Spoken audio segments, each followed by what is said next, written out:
အခုဒီဗီဒီယိုကိုကြည့်နေတဲ့မိတ်ဆွေကအရင်ကိုပျော်ရွှင်တဲ့လူသားလေးဖြစ်နေပြီတစ်ချိန်တည်းမှာပဲ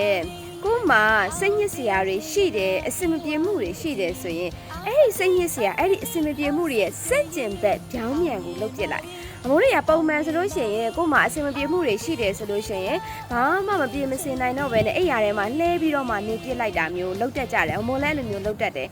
ဒါကြောင့်အခုချိန်ကနေစပြီးအဲ့လိုလုံးဝမနေနဲ့ပြောင်းမြန်နေပြစ်လိုက်ကိုကအရင်ဆွန်ပြေမှုရှိတယ်ဆိုရင်ယောက်ျားလေးပဲဖြစ်မိန်းကလေးပဲဖြစ်ဖြစ်ကိုအလှဆုံးဖြစ်အောင်ပြင်လိုက်မယ်ပြီးကိုကြိတ်နှစ်သက်တဲ့အင်ဂျီအဝတ်အစားတစ်ခုကိုရွေးချယ်ပြီးတော့မှဝတ်မယ်ပြီးသွားပြီဆိုလို့ရှိရင်လမ်းလျှောက်ခြင်းလဲလျှောက်ဒါမှမဟုတ်လို့ရှိရင်စာဖတ်ပြတာတွေနားထောင်ခြင်းလဲနားထောင်ဒါမှမဟုတ်အခုလိုဗီဒီယိုတွေကြည့်ရင်လဲကြည့်ဒါမှမဟုတ်ရင်ဆီယာမတယောက်ပြောသလိုမျိုးလေးပဲမှန်ကိုကြည့်ပြီးတော့မှကို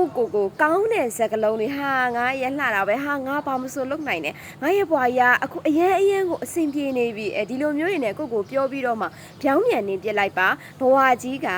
တကယ်တော့ဒီဗီဒီယိုကိုကြည့်တဲ့မိတ်ဆွေရဲ့ဘွားဟာပျော်ရွှင်မှုနဲ့ထိုက်တန်တယ်ဘဝဆိုတာကလည်းအဲ့လိုမျိုးလေးနေထိုင်ခြင်းအပြင်လည်းပျော်ရွှင်ခြင်းတွေကကိုယ့်စီကိုတေချာပေါက်ရောက်လာမှာပဲဖြစ်ပါတယ်ဒါကြောင့်အများသုံးတဲ့နီးလန်းတွေမသုံးနဲ့ကိုယ့်အတွက်စန့်ကျင်မဲ့ဖြစ်တဲ့နီးလန်းတွေကိုအကောင်းဆုံးရွေးချယ်ပြီးတော့မှအသုံးချပြပါကျေးဇူးတင်ပါတယ် You can do it you are hero